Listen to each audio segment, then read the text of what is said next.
போடக்கூடிய பாடம் என்ன அப்படின்னா, அந்த ஒப்பந்தம் ரசூலா குறிப்பிடுறாங்களே அந்த ரோமர்களோட அந்த ஒப்பந்தம் தான் அது. அந்த ஒப்பந்தம் போய் என்ன ஒப்பந்தம் அப்படின்னா, நீங்கள் வந்து கலீஃபாவுக்கு எதிராக கிளர்ச்சி செய்யுங்க, உங்களுக்கு வந்து இந்த ஒட்டுமொத்த ஹிஜாஸுடைய ஒட்டுமொத்த கிலாஃபத்தை வந்து உங்கள் கையில் நாங்கள் கொடுக்குறோம், அதாவது இஸ்லாமிய கிலாஃபத்தையே தூக்கி உங்கள் கையில் கொடுக்குறோம் அப்படிங்கிற அந்த ஆஃபர் வந்து இவருக்கு கொடுத்துருக்கேன். இவந்தால் வந்து இவர் என்ன பண்ணிக்கிறார், இவர் வந்து சரின்னு சொல்லிட்டு அதை ஒத்துக்கிட்டு அந்த ஆஃபருக்கு ஒத்துக்கிட்டார். கடைசியாக கிடைச்சது என்ன, வழக்கம் போல் பல்பு தான். கிடைக்காம அந்தால விரட்டி விட்டுட்டு அவரை துரத்தி விட்டுட்டாங்க. இந்த ஒப்பந்தம் வந்து தொடர்ந்து அப்படி போய்கிட்டே இருக்குது.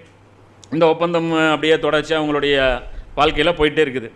இந்த ஒப்பந்தத்தை இப்போ இதாயிருச்சா, இந்த ஹதீஸ் இங்கேயே அப்படியே கட் பண்ணு, இப்போ அங்கேருந்து அந்த ஹதீஸ்க்கு வருவோம். ஏன்னா ரசூலா சொல்லும்போது ஒன்றா கூட சொல்லிக்கிறது வாய்ப்பு இருக்குது. ஏன்னா காலையிலேருந்து ரசூலா உட்காந்து ஃபித்னாக்களை பட்டியல் போட்டே வந்தாங்கன்னா அது